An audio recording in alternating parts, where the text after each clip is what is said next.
à toutes et à tous et bienvenue à ce 25e webinaire Parlons RH sur le thème de l'expérience collaborateur, une vaine quête du Graal. Nous avons le plaisir cet après-midi pour traiter de ce sujet avec nous de recevoir un expert de cette thématique qui est Alexandre Pachowski. Bonjour Alexandre.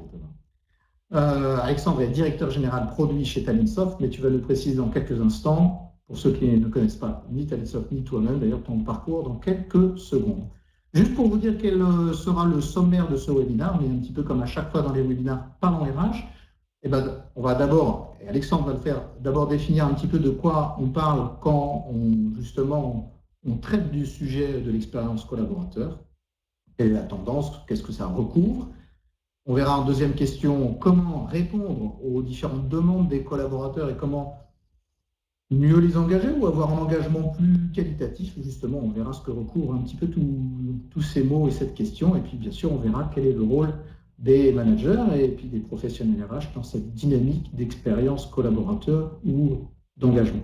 Voilà le programme pour les 41 minutes qui nous restent. On essaye toujours de respecter le timing.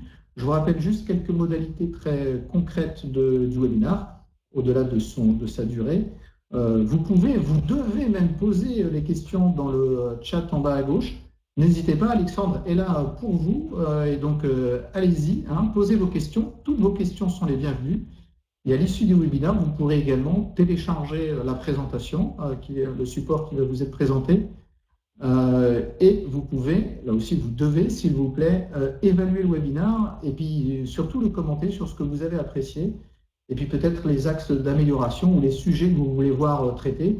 On lit vraiment avec attention avec Aurélia qui est en face de moi et qui anime ces webinaires, l'ensemble des commentaires pour essayer d'y répondre le plus précisément possible. Voilà, en guise d'introduction, je te passe la parole. Est-ce que tu peux nous dire, Alexandre, qui es-tu ? Et surtout, qu'est-ce que Talentsoft ? Alors, Talentsoft, c'est un éditeur logiciel de gestion des talents. Qu'est-ce que ça veut dire en un mot ? C'est qu'on fournit une plateforme logicielle aux entreprises afin de les aider à recruter, évaluer leurs collaborateurs, les former, les rémunérer.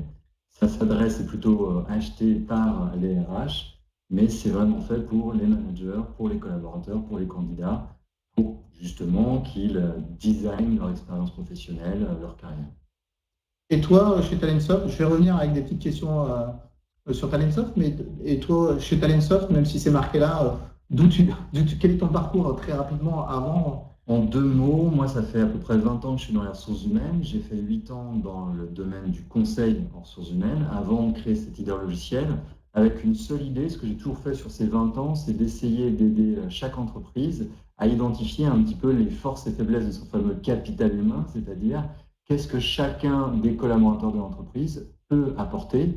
Et avec cette idée derrière, finalement, il faut essayer de faire qu'ils puissent apporter ce qui leur correspond le mieux. Et je crois qu'on va justement un petit peu en parler pendant le séminaire. Là, tu fais tout de suite la liaison, finalement. Talentsoft, moi, j'aurais un peu restreint ça à un éditeur de talent management. Je ne sais pas si c'est les bons mots. Oui. Et je voulais te poser la question, mais quel est le lien avec l'expérience collaborateur ? Puisque, bref, ICRH, c'est pour les RH. L'expérience collaborateur, on est plus pour les collaborateurs. C'est vrai qu'il y a un aspect très marketing à dire je ne fais pas un SIRH, je fais une plateforme digitale RH. On se dit, bon, ça c'est des termes un peu de bullshit marketing. La différence, c'est qu'en réalité, le SIRH en 2007, quand on l'a créé, c'était pour outiller les RH qui étaient majoritairement sur papier ou qui avaient 1 ou 2 logiciels. Je ne parle pas de la paye et des temps, mais vraiment sur les notions plus soft de recrutement, d'évaluation, de formation. Donc, on peut dire, on est là pour que les RH soient plus efficaces, plus efficients. Mais le vrai projet derrière Talentsoft, ce n'est pas uniquement ça, c'est que les collaborateurs et les candidats aient davantage la main sur leur carrière et qu'ils subissent un peu moins de travail et qu'ils aient la capacité finalement d'avoir le droit de citer et le droit de construire un peu leur vie au travail. Donc, c'est vrai que du coup, la mission de Talentsoft, ce n'est pas juste de s'adresser aux RH, c'est de s'adresser à vraiment toute l'entreprise et tous les écosystèmes. Et finalement, vous adressez bien aux RH au sens des ressources humaines, des collaborateurs. Ces plateformes RH, presque on pourrait le dire comme ça, pour les professionnels du sujet, comme pour les collaborateurs directs. C'est ça, sauf que voilà, on veut un peu désintermédiariser l'aspect RH et qu'il y ait de plus en plus de pouvoir donner aux collaborateurs avec la base des RH. C'est très bien, ça va être le sujet, mais une dernière question quand même sur Talentsoft. Je vois qu'il y a marqué leader européen. Juste avant, tu me parlais d'une prochaine réunion avec tes collègues en Amérique latine, donc vous n'êtes pas présent qu'en Europe. Vous avez une dynamique beaucoup plus large. En fait, on déploie le logiciel. Ça, je ne vais pas donner de chiffres parce que c'est sur la slide. On déploie. Oui, c'est marqué. Pardon. Il n'y a pas 130 pays en Europe. On le déploie dans plus de 100 pays, mais on est présent physiquement dans une grosse vingtaine de pays, partout en Europe, mais aussi en Colombie, au Mexique, au Brésil, au Canada, à Singapour. Pourquoi? Parce que en fait, l'idée du leader européen, c'est qu'on appréhende la RH à l'européenne. Et il y a quelques marqueurs, dont le fait qu'en Europe, quand on déploie une solution logicielle, ça ne sera pas pareil en France, en Allemagne, aux pays nordiques, en Europe de l'Est. Donc il faut totalement, entre guillemets, le personnaliser au niveau de la réglementation, de la culture, des processus, tout en offrant un seul code applicatif, puisque c'est la promesse du mode SaaS, Software as a Service. Et ça, entre guillemets, les Américains qui ont un territoire colossal, malgré tout, créent leur logiciel pour un pays. Quand nous, on a créé des marques, c'est un petit peu d'idée. Donc c'est là la notion de leader européen. Très bien. Rentrons dans le vif du sujet et encore une fois, n'hésitez pas à poser vos questions ou vos remarques, vos commentaires, vos retours d'expérience aussi, retours d'expérience sur l'expérience collaborateur. Est-ce que tu peux nous dire un peu, là, en quelques minutes, 5 minutes, ou plus, si tu veux, on a 40, donc on peut y aller. De quoi va-t-on parler? En gros, quel est le sujet? L'expérience collaborateur, une validité livrable, mais d'ailleurs, pourquoi ce titre, quoi? Parce qu'en réalité, on parlait de Talentsoft et du domaine il y a 10 ans. Finalement, mon job, c'était pas de parler des collaborateurs aussi bizarres que ça puisse paraître. C'était vraiment de faire en sorte d'outiller une fonction RH pour elle parle mieux aux collaborateurs. Et fort de tout ce qui s'est passé dans la société, où avec notamment les médias sociaux, de plus en plus, on a laissé les citoyens que nous sommes s'exprimer sur ces différents médias, que ce soit LinkedIn, Facebook, Twitter, avec ce que ça a de bon et de mauvais. Mais de plus en plus, on a le sentiment que on avait le droit de citer, on avait le droit de s'exprimer, on avait le droit de prendre la parole, de créer, de collaborer. Et l'entreprise n'a pas tellement suivi. Et du coup, ça a créé une forme de mécontentement, de désengagement. Et puis, on a réalisé, à force d'études, que ce désengagement, il coûtait un argent monstrueux, finalement, aux entreprises du monde entier. Et les entreprises, et les RH en particulier, ont commencé à se dire, en fait, on devrait peut-être se concentrer sur nos collaborateurs, sur le fait qu'en gros, ils soient bien dans leur pompe. Et l'expérience qu'on va leur proposer, c'est probablement ce qui va faire qu'ils vont rester, qu'ils vont être engagés, qu'ils vont être satisfaits, et puis peut-être, du coup, qu'ils vont donner le meilleur d'eux-mêmes. Et aujourd'hui, on ne peut pas aller dans une conférence RH, on ne peut pas lire un livre RH sans que cette notion d'expérience collaborateur soit présente, comme si on parlait de l'expérience des clients dont parlaient les entreprises avant. Effectivement, c'était alors là, c'est ce lien, cette corrélation. Oui, c'est à chaque fois c'est développer l'expérience collaborateur parce que ça va développer l'engagement, et qui dit engagement dit productivité. Oui, alors c'est là où il ne faut pas se tromper, on n'est encore pas dans un monde humaniste, on reste dans un monde où l'enjeu des entreprises, c'est d'être performante, de faire du chiffre, autrement dit. Ce qui est intéressant dans la période dans laquelle on vit, c'est qu'on ne leur demande pas de devenir des associations humanitaires. On dit simplement, si vous voulez faire votre chiffre et vous voulez être performante, il va falloir s'occuper davantage des collaborateurs, puisque pour une grande partie des industries aujourd'hui, l'innovation, la compétitivité, elle passe par des prestations intellectuelles, par l'engagement justement des collaborateurs et leur capacité à donner le meilleur d'eux-mêmes, à inventer des choses qui n'existent pas, à résoudre des problèmes auxquels ils n'ont jamais été confrontés. Et donc le lien entre engagement et productivité est tout de suite fait. Là où il y a un côté gagnant-gagnant que moi j'essaie de saisir, c'est de dire, de toute façon les gens qui payent un Talentsoft, quel qu'il soit, c'est pour être plus performant. Mais là ça tombe bien, parce que peut-être que les gens vont se sentir mieux au travail aussi. Et c'est ça qu'on essaye, nous, de viser. En fait. D'accord. Alors, ça, c'était aussi, ça, on n'en a pas parlé. Je ne voudrais pas déflorer le sujet, mais c'est un peu la symétrie des attentions. C'est exactement ça. Il y a quelques années, Vinette Nayar a écrit un livre qui s'appelait Les collaborateurs d'abord, ou les employés d'abord, les clients ensuite. C'est vrai que les entreprises ont toujours les yeux rivés sur leurs clients et ils ont envie de dire, derrière, ça moulinait comme ça pouvait pour servir le client. Et c'est vrai qu'aujourd'hui, on sent bien, on va y venir aussi, on a renommé des fonctions et autres pour dire, c'est bien de faire attention aux clients, mais si on ne fait pas attention aux collaborateurs, le service qu'on offre aux clients ne sera pas de qualité. Cette notion de symétrie des attentions, c'est vrai qu'elle est présente aujourd'hui dans l'entreprise. Donc, on va parler de ça et on va essayer de trier un peu le grain de livret autour de cette notion d'expérience de collaborateur. Engagement, productivité, symétrie des attentions, c'est ce dont on va parler justement. Est-ce que c'est une veine Ken du Graal ou pas? Est-ce que c'est un effet de mode, un énième effet de mode ou pas finalement? Alors, justement, je reviens là-dessus. Si vous avez des questions ou des commentaires pour trouver que c'est pas un effet de mode ou qu'au contraire, c'est un peu l'écume des choses, n'hésitez pas. Et donc, je prends tout de suite les questions. Et je ne sais pas si Alors, Mylène me pose la question. Je ne sais pas si c'est ma question. Allez, recruter les nouveaux talents. Ah, l'IA, d'accord. Ah, allez-vous utiliser l'IA pour recruter les nouveaux talents? Mylène, vous avez en plus un spécialiste de l'IA. Et donc, on garde cette question-là, on ne la perd pas. Si je l'oublie d'ici la fin, n'hésitez pas à mettre pas de smiley dans la boîte chat, mais on y reviendra. C'est évidemment une bonne question. Les autres, n'hésitez pas. Est-ce que ce support, vous ne le recevrez pas par mail, mais vous pouvez le télécharger à la fin de la présentation. Donc, n'hésitez pas à, encore une fois, à poser vos questions ou, encore une fois, à mettre vos commentaires. Expérience collaborateur, engagement, engagement, productivité, je reviens juste sur les mots-clés presque sous forme de hashtag, et symétrie des attentions. Comment est-ce qu'on répond justement aux attentes des collaborateurs pour favoriser cet engagement?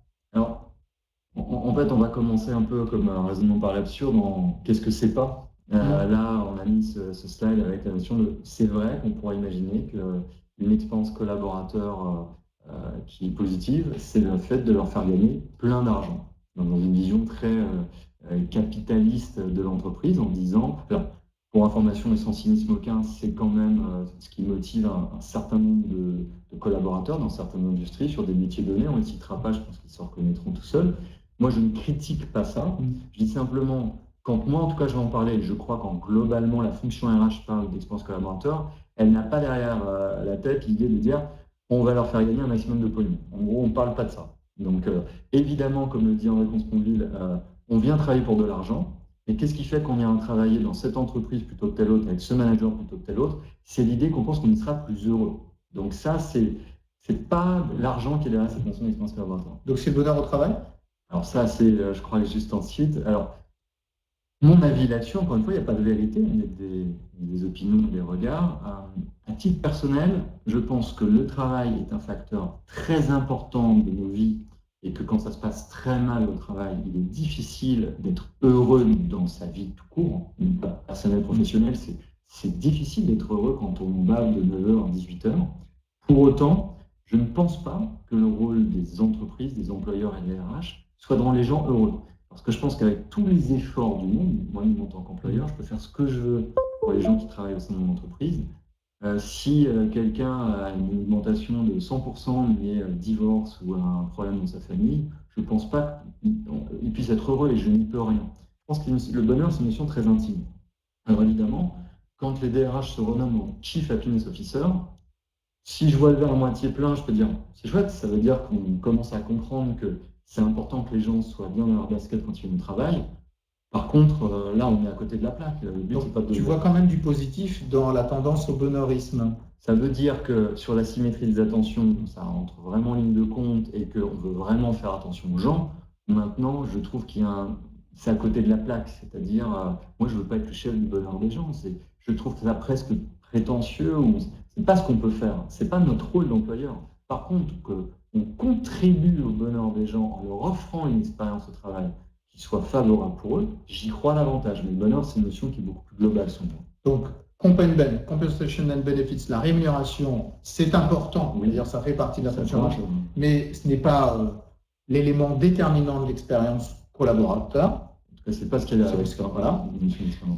Le bonheur au travail, Chief Happiness Officer.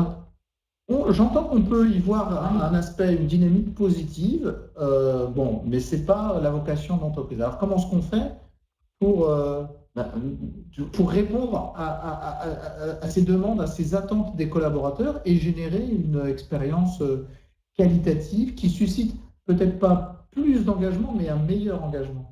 Nous, concrètement, qu'est-ce qu'on a fait chez nous? On n'a pas nommé un Chief Happiness Officer, on n'a pas de DRH non plus. On a nommé un Chief People Experience. Ah oui, parce que, ouais, d'accord. On a nommé donc un responsable de l'expérience des gens. On n'a pas mis de collaborateurs, mais des gens, parce que c'est vrai des candidats, mais c'est aussi vrai des partenaires avec lesquels on travaille, c'est vrai de tout le monde finalement. Mais le collaborateur, c'est pas forcément salarié. Tout à fait. C'est des gens avec lesquels on va, à un temps donné, collaborer collaborer pour exécuter une tâche, un projet ou autre. Alors, la notion de sens, elle m'intéresse. Parce que là aussi, sans faire café du commerce, même si on a une tasse de café, on pourrait presque le faire. L'idée, c'est de se dire quoi? Les gens qui vont au travail aujourd'hui, parce qu'on y va à 45 ans, parce que c'est pas facile d'en trouver un, parce qu'on est dans un contexte quand même global qui n'est pas si facile que ça, ils se disent, je peux pas me tuer au travail. Je peux pas consacrer 45 ans de mon temps, 10 heures par jour, à quelque chose qui n'a aucun sens pour moi. Donc je pense qu'aujourd'hui, cette quête de sens, c'est pas un vain mot. Alors on dit souvent, on associe ça à des générations, je ne suis pas d'accord non plus. Je ne pense pas que quelqu'un de 60 ans ait moins envie de donner de sens à sa vie que quelqu'un de 20. La seule chose, c'est que quelqu'un de 60 ans, il va avoir plein de réflexes et il a plein d'avis sur le monde du travail qui fait que peut-être il ne s'autorise pas à se dire, moi aussi je peux donner du sens à mon activité, alors que quelqu'un de 20 vient peut-être plus neuf avec ces idées-là. Et c'est vrai pour tout le monde. Il y a cette volonté de raccrocher ce qui compte pour nous et ce qu'on a envie de faire de nos vies avec ce qu'on va faire au travail. Si tu prends le travail comme 45 ans, 10 heures par jour, c'est la plus belle opportunité que tu aies pour accomplir quelque chose dans la société au sens dans l'entreprise et dans la société au sens société civile. Et c'est vrai que moi, l'expérience collaborateur, je la relie complètement à cette notion de sens. On va peut-être élaborer un peu plus après, mais voilà, ça c'est le bon axe à mon avis pour que les RH commencent à se poser les bonnes questions vis-à-vis des gens. Donc le Graal de l'expérience collaborateur, c'est la réponse à cette quête de sens. Oui, il faut que les gens trouvent du sens à ce qu'ils font, quel qu'il soit. Tu le disais tout à l'heure, qu'ils soient salariés ou pas salariés, que ce soit pour travailler un jour avec toi ou 200. Alors, il y a, entre guillemets, si tu me permets l'expression, beaucoup de déchets. La vraie vie, c'est ça. Ben, il y a plein de gens qui vont travailler avec toi, y compris avec moi. Non, ils ne sont peut-être pas complètement en réponse à leur quête de sens, mais ce qu'il faut, c'est que globalement, ils comprennent quand même pourquoi ils le font. Et même si quelqu'un vient cachetonner, il vient juste pour l'argent, il sait que c'est une étape aussi nécessaire à un moment donné pour aller ailleurs, faire autre chose. Donc, il faut toujours ramener cette notion de direction, de cap. C'est le cap et puis la durabilité. Oui. C'est peut-être la définition de la direction, celle qui donne le sens à l'action, c'est le cap et le fait d'y aller sur la durée. Avec ce petit bémol qu'à l'instant où je dis ça, j'ai toujours le même truc à l'intérieur de moi, une sorte de double voix, tu vois, de conscience qui me dit, il y a sûrement des gens qui écoutent, imagine qu'il y a des gens qui nous écoutent et qui n'ont pas de boulot, qui soient sur un bassin d'emploi, il n'y a pas de taf, de leur dire, tu vas donner du sens, ne viens pas que pour l'argent, il ne faudrait pas qu'on se méprenne. Il y a toute une frange de la population qui n'est pas dans cette situation, que j'estime chanceuse ou luxueuse, de vraiment se poser ces questions-là. Pour autant, qu'on en bave ou qu'on n'en bave pas, on aimerait donner du sens à son boulot. Et moi, ce qui m'intéresse, c'est comment on pourrait embrasser tout le monde. Alors, la notion de société inclusive est souvent biaisée, mais cette idée que ce ne soit pas, si je caricature, que pour les bobos parisiens ou les bac plus 8. Ça s'adresse à tout le monde. Oui. Non, mais bien sûr qu'on est dans une approche macro-sociétale, et donc oui, il y a une généralisation, il y a 10% de chômeurs et il y a 16% de la catégorie des jeunes qui sont diplômés, zéro diplôme. Eux, ils sont juste en recherche d'un CDI, voire un CDD, enfin juste un job pour bouffer. Et là, la quête de sens, elle est un petit peu différente. Sans être polémique, d'ailleurs, ça renvoie à ce qui s'est passé avec Macron et l'horticulteur. Exactement. Pour trouver du boulot, il faut renoncer à son job premier. Il y a une question. Manu, lui, il n'a pas renoncé à son job premier. Il a essayé de répondre à sa quête de sens. Alors, toujours dans cette perspective, comment est-ce qu'on fait à titre individuel là, pour répondre à ma quête de sens? Parce que c'est facile de dire quête de sens. Mais comment je fais? Alors, il y a un concept japonais, donc c'est ce qu'on a mis là, cette notion qui s'appelle l'ikigai, qui remonte au XVe siècle, qui a été réexhumée dans les années 70, et qui dit une chose assez simple, c'est une intersection de 4 choses. C'est ce qu'on aime faire, ce que l'on sait faire, ce dont le monde a besoin, et là le monde on peut le traduire par l'entreprise a besoin, et ce pourquoi on peut être payé, comment on peut gagner sa vie. Et que quand tu parlais tout à l'heure du talent soft, de l'expérience collaborateur, ce que tu veux, ça revient à dire, est-ce qu'on peut aider les gens à trouver cette position qui devient une position clé pour chaque personne que nous sommes, parce que tu peux arriver à joindre, comment dire, l'utile à l'agréable. Et je vais prendre un exemple qui n'est absolument pas péjoratif. S'il y a des comptables qui nous écoutent, qui m'excusent par ailleurs, il se trouve que dans mon environnement, je connais quelques comptables qui sont de très bons comptables, donc qui sont très bons là-dessus. L'entreprise a besoin de comptables et ils sont payés pour faire ça, mais ils en ont marre d'être comptables parce que, pour mille raisons, peut-être un caractère qui parfois peut être répétitif dans la fonction ou une ouverture de chakra qui les amène à s'intéresser à autre chose. Et ben ils viennent sophrologue, ils viennent coach, ils viennent autre chose. Donc ça veut dire que l'ikigai, c'est très important de distinguer ce qu'on sait faire et ce qu'on a envie de faire. Et donc j'ai pris juste les exemples. Ça, c'est un devoir d'introspection personnelle. C'est finalement le travail que l'on doit faire individuellement. Mais en quoi ça contribue à l'expérience collaborateur? C'est-à-dire que ça va me permettre à moi d'être plus clair sur ma quête de sens. Alors c'est justement... Mais si moi je suis DRH, là je te coupe le cercle. Moi je suis DRH, c'est vrai que si un collaborateur n'a pas fait son ikigai, ça va être plus dur d'y répondre, c'est ça Moi je vais te répondre dans l'autre sens. Ouais. C'est-à-dire qu'en fait, si tu regardes la société telle qu'elle est foutue aujourd'hui, prends quelqu'un de 30 ans, en 30 ans, quand est-ce qu'on a aidé cette personne-là à trouver son ikigai? À l'école, non. Alors, les meilleures notes pour les meilleures études. Ensuite, pendant les études, ben non, on va essayer de trouver le boulot qui va me ramener le max d'argent où il y aura le plus de débouchés. Puis quand tu es lancé là-dedans et que tu as commencé à avoir une famille, des crédits, est-ce que c'est encore temps de se poser la question? Donc en fait, en 30 ans de vie, tu peux très bien te retrouver à jamais te poser la question.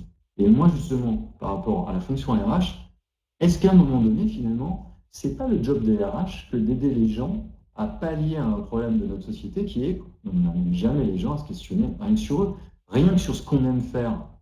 On sait bien ce qu'on aime faire. Est-ce qu'on s'est autorisé une fois à se dire, et est-ce que d'aventure, je pourrais imaginer que dans mon travail, je fasse quelque chose que j'aime faire?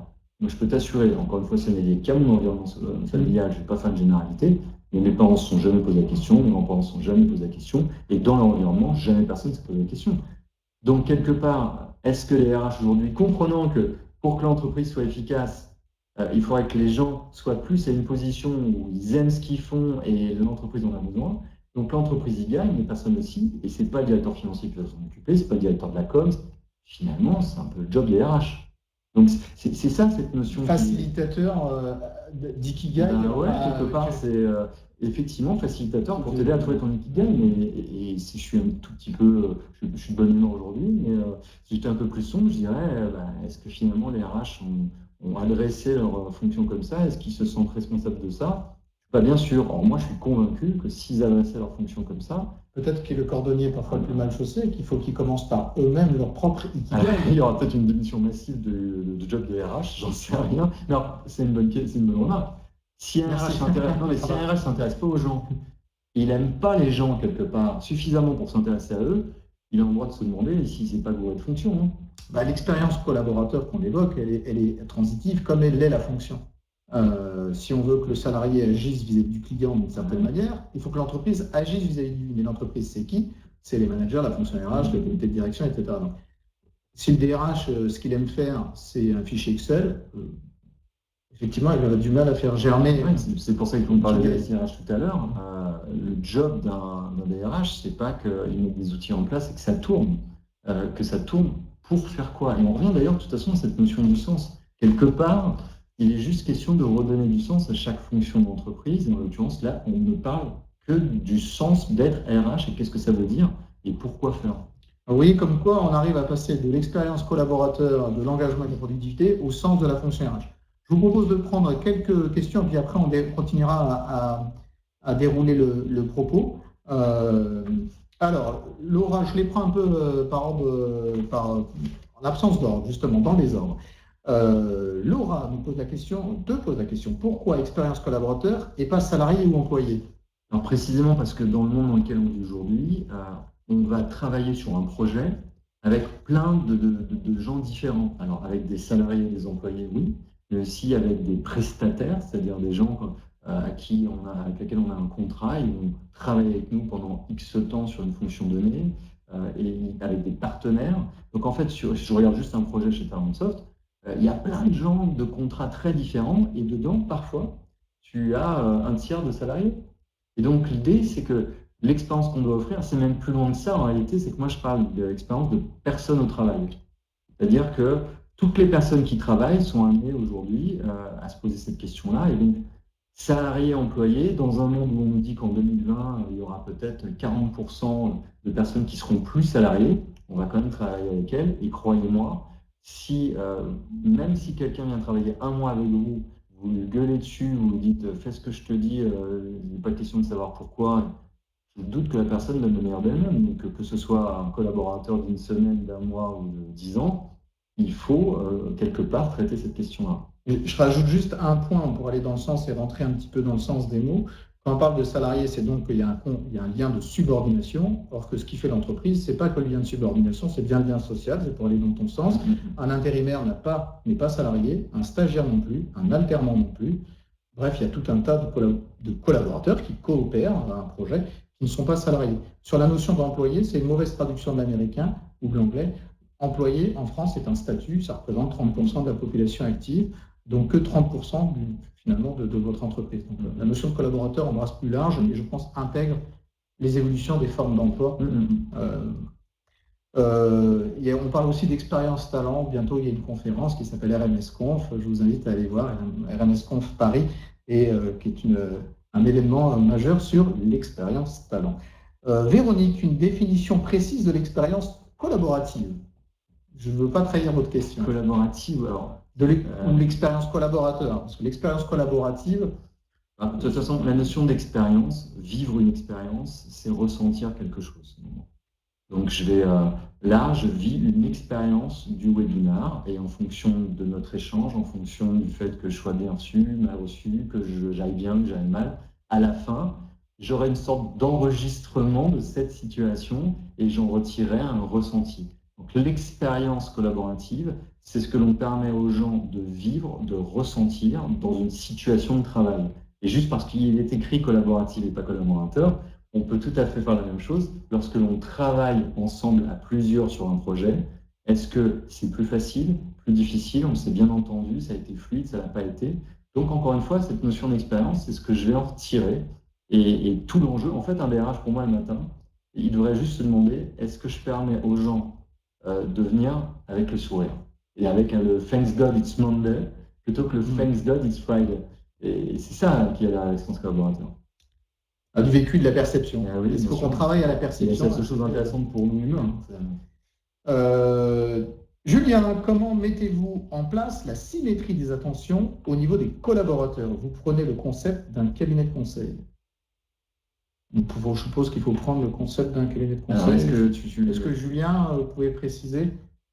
Alors, restons sur comment est-ce qu'on met en place la symétrie des attentions? On a souvent cette question qui est de dire, bon, ok, c'est bien beau tout ça, concrètement. Avant le concret, il y a effectivement le fait déjà de bien partager ce que ça signifie. Alors là, Alors déjà, juste pour information, parce qu'il y a marqué, vous prenez le concept d'un cabinet de conseil. C'est vrai, on a parlé de symétrie des attentions parce qu'il existe plein de concepts. Encore une fois, je me suis référé de Vinette Maillard aussi. L'idée derrière ça, je vais donner une illustration très concrète dans mon entreprise. Vous avez un client qui vous hurle dessus et qui veut quelque chose pour demain matin. Soit c'est le client que vous privilégiez et vous allez demander à qui de droit de s'exécuter, quel que soit le fait qu'il avait prévu de rentrer tôt chez lui pour aller chercher ses enfants, même aller au cinéma avec des amis, je ne sais quoi. Et vous dites, t'es gentil, tu oublies tes plans et tu favorises le client, donc tu restes là à bosser le temps qu'il faut, demain matin ce sera fait. Là, on valorise le client au détriment du collaborateur. Je donne des cas réels, les gens chez moi, s'ils écoutent, ils pourront témoigner de l'inverse. Quand quelqu'un me dit, écoute, ce soir c'est vraiment pas possible pour moi, ou je n'ai pas l'énergie, je ne peux pas le faire, et bien à ce moment, on essaie de négocier avec le client tant bien que mal en disant je ne peux pas contraindre un collaborateur à annuler tous ses plans juste pour vous faire plaisir. Et ça, cette symétrie des attentions, c'est qu'on a l'habitude, quand on dit le client est roi, à s'exécuter et à faire subir finalement les desiderata du client à ses collaborateurs. La symétrie des attentions, c'est cette idée de se dire c'est vrai que le client est roi, mais quelque part, ce n'est pas au détriment de la vie des collaborateurs. Et quand, de toute façon, c'est du bon sens, faites ça 3 fois de suite, et on revient sur le débat sociétal, soit c'est quelqu'un qui est dans pardonnez-moi l'expression, une telle mouise, qu'il est obligé d'accepter ça, et désolé, le travail, c'est quand même une forme d'esclavage quand c'est comme ça. Ou alors, c'est quelqu'un qui a la possibilité de dire, je suis désolé, si c'est ça que tu me proposes comme expérience, moi, je vais travailler ailleurs, parce que pour moi, le travail, ça n'est pas de l'esclavage. Et aujourd'hui, pour être super honnête, Je pense que moi, encore une fois, quand je parle aux gens, bon, le travail, c'est pas de l'esclavage, c'est pas forcément encore une impression dominante. Donc, qu'est-ce qu'on fait pour transformer ça? Myriam, Hugo, Frédéric, Cécile, on n'oublie pas vos questions, mais je passe juste à la suite et on va juste continuer à les prendre par la suite. Donc justement, ça c'est ce qu'on vient de faire, un petit passage sur la question. Alors, d'ailleurs, je crois qu'il y avait une question sur le, il y avait une question d'ailleurs hein, à qui peut-être euh, qui porte la responsabilité ou qui doit animer tout ça, bah, c'est au manager opérationnel de le faire. On parle de la fonction RH, hein, c'est à qui? Alors, c'est ça qui est intéressant, c'est qu'on déroule un peu une pensée et il y a très justement des questions qui arrivent en me disant, et même la question est très gentille, parce qu'il pourrait dire, c'est bien gentil tout ça, mais moi je vois jamais un RH, je le vois 2 fois par an, par contre je vois toujours mon manager. Les managers, effectivement, aujourd'hui, ont une vraie responsabilité RH. Alors ça, finalement, presque toujours été le cas. Quand on demande à un manager de faire passer l'entretien annuel de ses collaborateurs, de fait, il occupe une fonction RH pendant un temps donné. Sauf qu'aujourd'hui, ça va beaucoup plus loin que ça. Si on parle d'ikigai, si on parle d'attention au collaborateur, de comprendre ce qu'il aime vraiment faire, de comprendre ce qu'il sait vraiment faire, ce que j'ai dit tout à l'heure est presque, c'est pas que c'est faux, c'est que c'est très incomplet.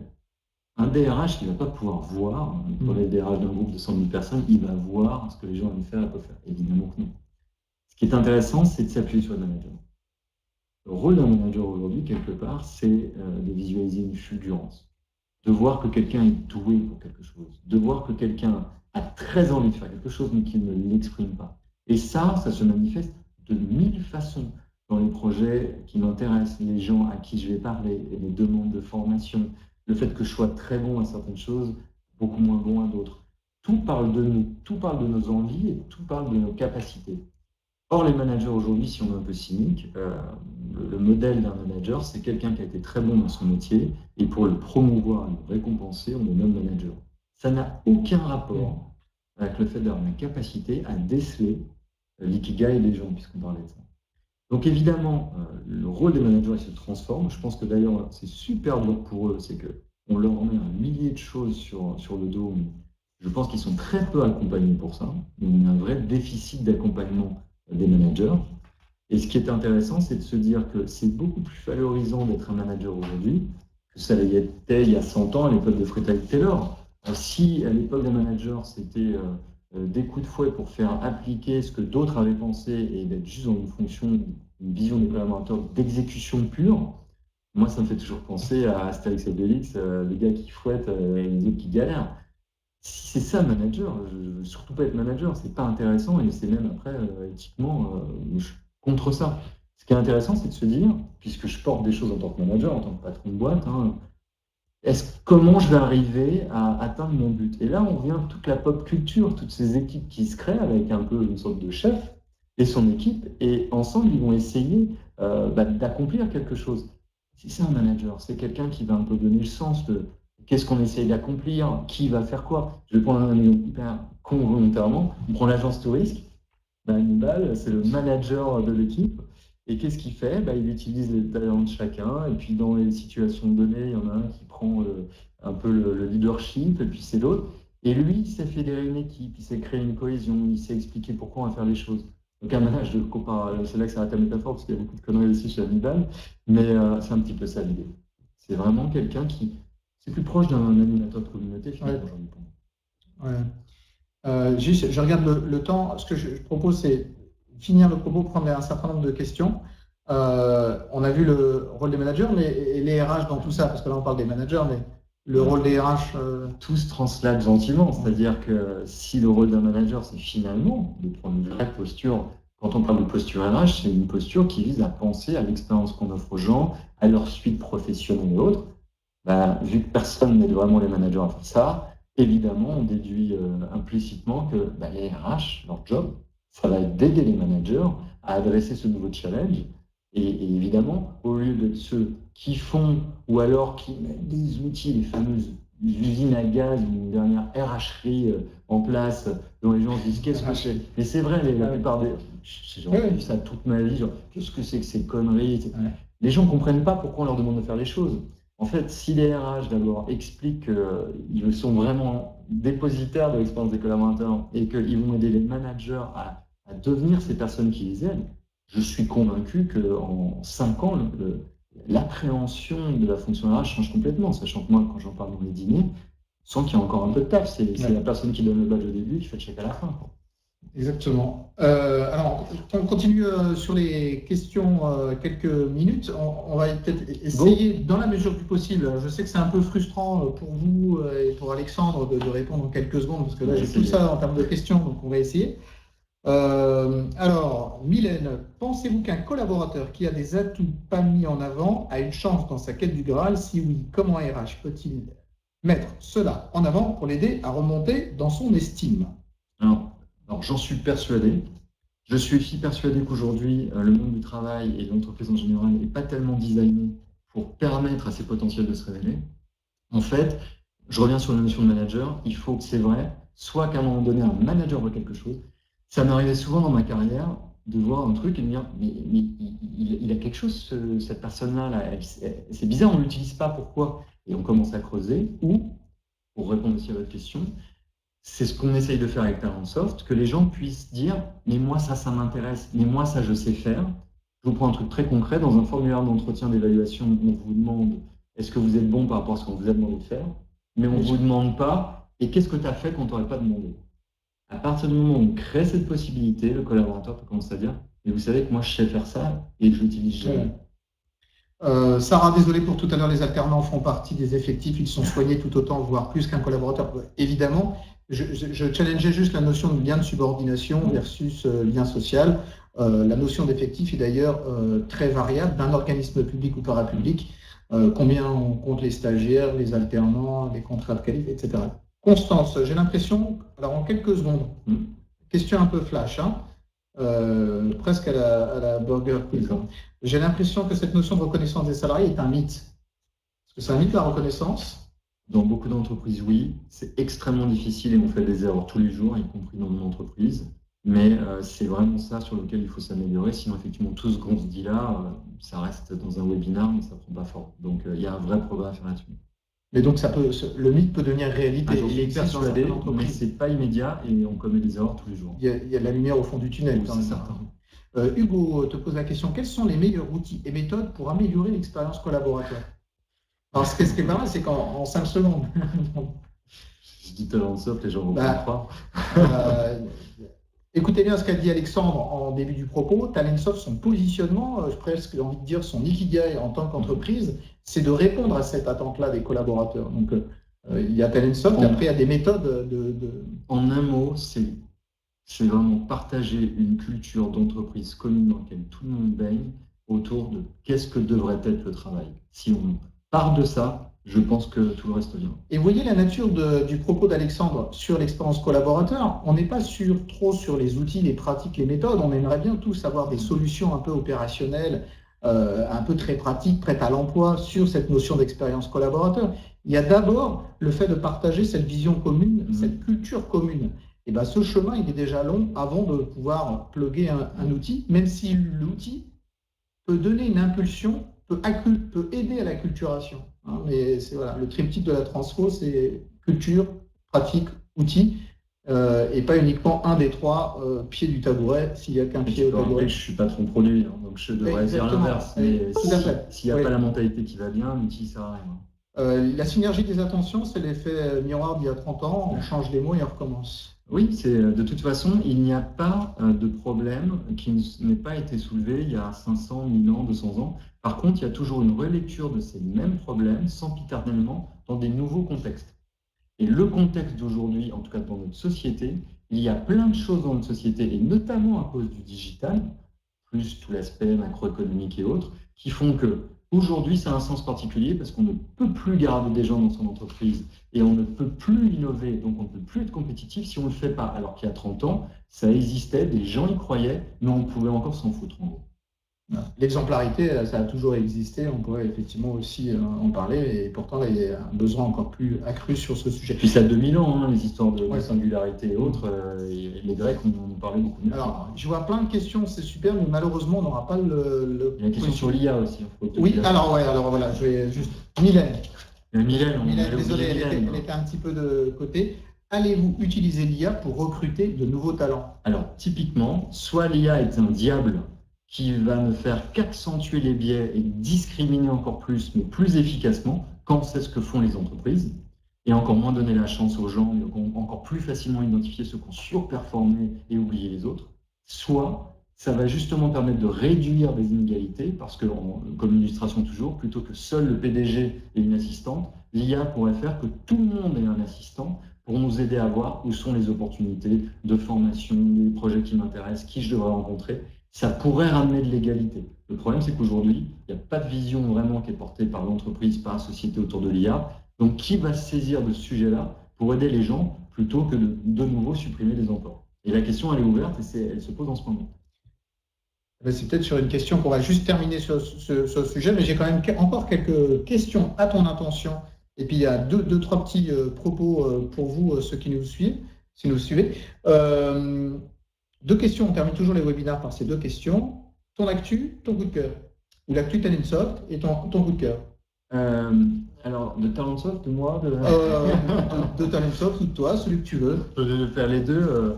L'actu de Talentsoft, finalement, puisqu'on parle d'expérience collaborateur, c'est que nous, on a toujours beaucoup de postes ouverts, parce qu'on est en pleine croissance, et on a 80 postes ouverts. Donc, il y a une vraie aujourd'hui actualité autour d'un effort de recrutement qui est fait pour accélérer dans le sens que j'indique, parce qu'on a besoin de beaucoup de bras. Et on a une bonne expérience collaborateur chez Talentsoft? Écoute, on peut franchement s'améliorer sur plein de choses dont on parlait, dont la reconnaissance, mais globalement, je pense quand même que c'est un peu au-dessus de la moyenne d'entreprise. Mon actu perso, peut-être on en parlera plus tard. Si, alors moi je vais la dévoiler, mais c'est que Alexandre, si c'est celle dont on parle et où tu penses, mais je pense que c'est celle-là, on vient de parler d'une forme d'authenticité, enfin en tout cas merci de ta transparence, du message un peu direct sur cette thématique-là, sans langue de bois. Et tu vas sortir un livre qui sort le 3 octobre de mémoire aux éditions Hachette, qui s'appelle Unique. Comment retrouver sa synchronicité, sa singularité, sa spécificité, qui finalement nous amène à un propos un petit peu au-dessus de ce qu'on vient d'évoquer, mais parfaitement lié, en totale corrélation. D'abord, retrouvons-nous nous-mêmes pour mieux pouvoir justement vivre notre vie, j'ai presque envie de dire. Tout à l'heure, on parlait de bonheur, on parle que de ça, mais de bonheur au travail. Bon, il y a pas, on enlève la partie au travail. Connais-toi toi-même. Voilà. Donc, je ne peux que vous inciter. Vous pouvez passer précommande dès maintenant pour le livre d'Alexandre, dont j'ai pu lire quelques extraits. On ne dit pas bonne page parce que là, c'est pour d'autres types d'ouvrages, mais voilà. Je suis certain que ça sera très riche d'enseignements et de réflexions, puisque je sais qu'il a été nourri d'une part d'exemples de pop culture, que c'est très argumenté et que c'est très fluide aussi en termes de lecture, en tout cas de ce que j'ai lu. Alors, le coup de cœur, c'est un ami, Philippe Omer de Pugis, qui m'a parlé récemment de quelqu'un qui s'appelle Julien Vidal et qui a un site web qui s'appelle Ça commence par moi. .org, je ne sais pas si tu as entendu parler, il a sorti lui aussi un livre. Et pourquoi le coup de cœur? Parce que c'est quelqu'un qui s'intéresse plutôt à l'environnement, qui a 30 ans, qui n'a pas de moyens particuliers, mais qui dit finalement l'environnement, on peut s'y attaquer avec des petits gestes de tous les jours. Et il donne des exemples, mais simplissimes, de la boîte aux lettres avec stop à la pub pour éviter de gâcher le papier, prendre l'ascenseur, et il y a un livre entier là-dessus. Et pourquoi le coup de cœur? Parce que finalement, en pleine démission de Hulot et ainsi de suite, on a toujours l'impression que les choses sont trop grosses pour nous, que ce sujet-là du travail, il est trop gros pour nous et que nous, on ne peut rien faire. Et en fait, c'est mon coup de cœur parce que d'abord, sur l'environnement, avec des gens comme ça pourrait nous sauver. Et deuxièmement, parce que si on translate ça au monde du travail, et en fait, tous autant qu'on est, on peut aussi améliorer notre propre expérience en commençant, comme tu le rappelais, à changer notre mentalité sur le travail, à le voir différemment et à se dire clairement, pour le gars qui fait du packaging chez Amazon et qui, s'il écoute le webinaire, se dit il est bien gentil, mais moi l'expérience n'est pas géniale, ok, mais du coup, qu'est-ce que tu aimerais faire? Est-ce qu'il y a un moins de soupçon d'espoir, une opportunité que tu pourrais saisir? Comment s'y prendre? Et je pense que tout ce temps qu'on est, on peut faire parfois un tout petit peu, mais les choses sont quand même dans nos mains. Donc ça, voilà, mais ça peut être polémique. Il y a des gens qui pourraient me dire c'est pas vrai, je peux pas. Moi, je pense qu'il y a même un tout petit peu qu'on peut faire chacun. Et Julien Vidal explique ça au niveau de l'environnement, mais je pense que c'est vrai quand même de tout. Julien Vidal, tu rappelles le site Ça commence par moi. La stratégie des petits pas ou des Exactement, petits ruisseaux exactement. qui font les Pas grandes inventer rivières. Merci beaucoup infiniment Alexandre. Merci. Merci. J'ai un autre coup de cœur en tant que j'y suis sur les ouvrages à vous soumettre sur le thème de l'expérience collaborateur, qui est le livre de Séverine Loureiro, Booster l'expérience collaborateur de votre organisation, qui est une démarche plus opérationnelle que ce qu'on a pu évoquer, avec un certain nombre de cas de retour d'expérience. Et c'est aux éditions Erol et ça sort le 27 septembre. Donc le 3 octobre, unique en précommande, et le 27 septembre, booster l'expérience collaborateur de votre organisation. Merci beaucoup Alexandre. On est toujours frustré, on aimerait bien parler des heures, mais on essaie de respecter toujours le timing. Je vous donne pour ma part rendez-vous le 18 octobre avec des spécialistes, le spécialiste même du recrutement programmatique qui est Golden Bees. Et on aura aussi le plaisir de recevoir Cubix le 22 novembre, donc plus sur l'évaluation des talents. Si entre-temps vous voulez échanger avec nous, il y a toujours bien sûr les réseaux sociaux, mais vous savez, le mois d'octobre et le mois de novembre connaissent leur lot d'événements, et donc on sera présent sur RMS Conf, organisé par RMS Touche et toute la team de Jean-Christophe Hanna, sur le DRH numérique de l'ANDRH, je pense que Talentsoft est partenaire, Pallon RH également, sur Innovation RH avec le journal du net Event, sur les victoires des leaders du capital humain avec Leaders League, sur le salon du management avec la maison du management. J'arrête là, vous retrouverez tout ça sur notre site. Merci encore infiniment Alexandre, merci à tous et à très bientôt.